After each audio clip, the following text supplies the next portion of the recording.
Well, you may have heard that, well, prices of petroleum products could be changing variedly depending on which oil marketing company you're buying from this morning. It is because the MPA has now statutorily begun what fully they call the deregulation process of just adjusting the prices and formulating the pricing as well. We have on the line the Chief Executive Officer of the National Petroleum Authority, and we're privileged to have Moses Asaga on the line. Very good morning to you. How come you arrive at this very conclusion? Hello, sir. Mr. Moses Asaga, are you on the line? Hello, Mr. Asaga. Good morning, Mr. Asaga. Hello, good morning. Hello, good morning. Hello, good morning.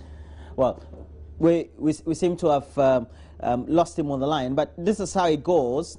The oil marketing companies, they will start announcing their ex-pump prices for petroleum products and display these prices at retail outlets from today. And this is according to a statement we're getting from the National Petroleum Authority. And they said they would no longer be involved in the pricing of petroleum products. And we're going to have on the line Moses Asaga, who is the Chief Executive for the National Petroleum Authority. A very good morning to you. Why did you now to fully say you want to implement the deregulation pricing formula? Well, this is just to meet the market conditions right now. I told you previously that deregulation has always been a process, and we want to demystify the fact that petroleum pricing should be different from all other commodities. So as I said, once you start the first phases of deregulation, including privatization of the importation of petroleum products, privatization of the infrastructure, distribution of petroleum products are all in the hands of the private sector. So this is the right time now for us to also liberalize the products so that market forces would determine the prices. Now, would you say you've done enough education of the public, not only the motoring public, because we know that prices of petroleum products, as and when they are adjusted upwards or downwards, tend to influence inflationary trends, so to speak? Yes, we have done a lot of public education. You know, this idea of deregulation has been on the table for the last 1 month with the pros and cons and everything. And I think the only thing that the public or consuming public was worried about was whether there wouldn't be wanton increases by the oil marketing companies. But we have put in place a pricing cap where there's going to be an indicative price which is known to the MPA, and therefore if any oil marketing company goes beyond that cap, the oil marketing company will be sanctioned. So, for example, if the price is supposed to be 3 cedis 36 pesos by our indicative price, it means that oil marketing companies can only sell at 3 cedis 36 pesos, or they can then sell below because of the price competition. As we sit now, a few of the oil marketing companies are already trying to give some marginal discounts at their pumps.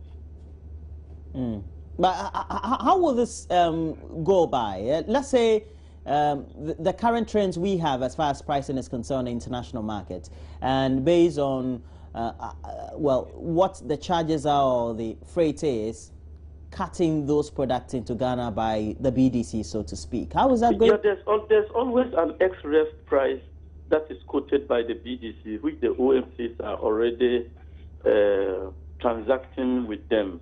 So this is not a new industry at all. Well, true.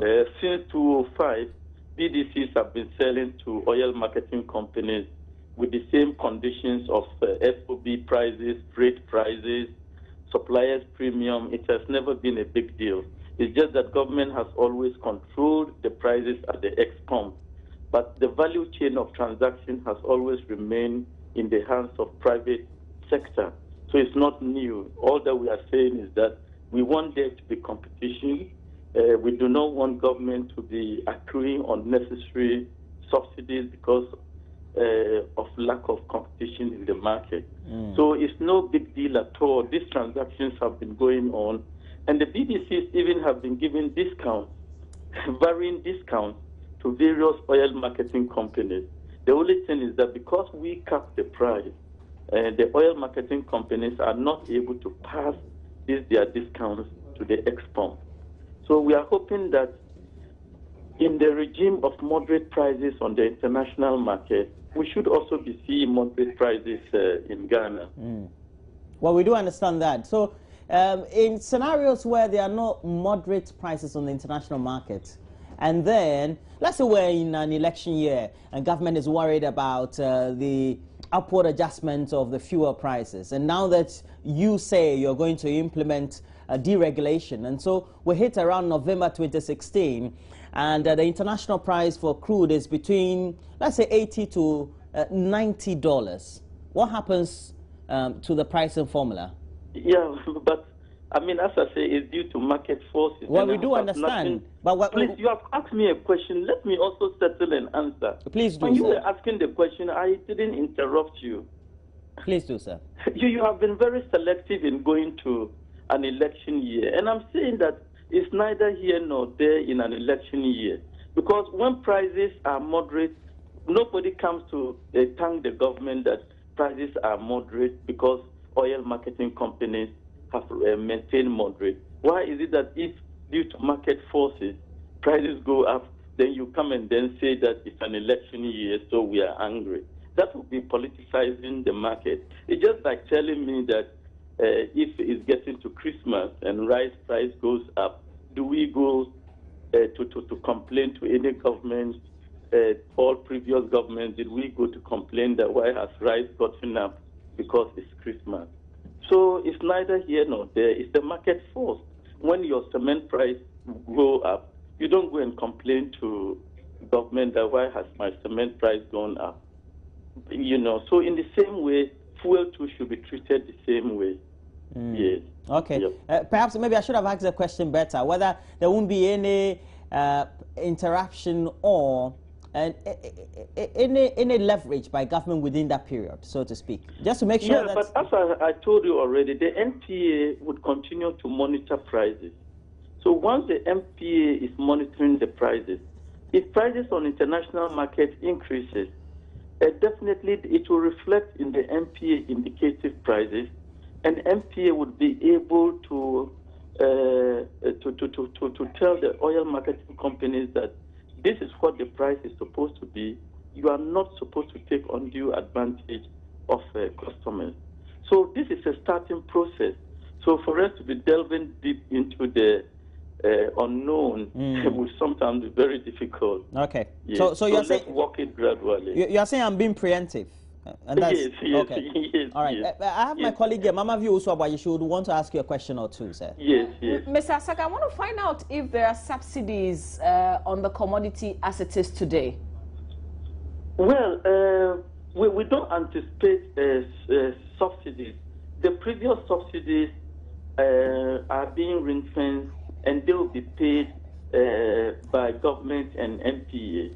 And that's one we have discussed with the oil marketing companies and the PDCs, the way that will be handled. So once the deregulation becomes fully implemented, there will be no subsidies. Okay. Because government is already not interested in subsidies. But that is one of the reasons why we are going the deregulation of petroleum prices. Thank you. But as it stands today, there is something on it. Government is subsidizing. Well, I don't think it's wholly correct, because the oil marketing companies are going to set their prices starting from today. So it will depend, because I know that oil has remained flat. They are not increasing diesel price. I know that Nasona is not going to increase their diesel price. So if all these don't increase prices, then that would be good for us. I know a company like Frims Oil, they have even reduced their price as of last week. So let's just see how it goes. So if I visit the pumps today, I should expect some sort of change. It would either be more or less. Is that what you're saying? Yes. Some might be marginally more, some would be the same, and some could be less. But I think those who will be the same would be those that we think are doing the right thing. Okay, but this so you can visit Goel, you can visit Nasona, you can visit Frames Oil. But this is the temporary deregulation. So when are we getting into full implementation, and what would that really mean? Oh, the full implementation would be when we have taken some of the clauses in the MPA-LI about pricing, because the MPA-LI talks about uniform pricing across the country. So that one, for example, would have to change because we cannot have uniform prices among oil marketing companies. Okay, bye. Finally, sir, just one more question just before you drop the line. How is this influenced by IMF conditionalities?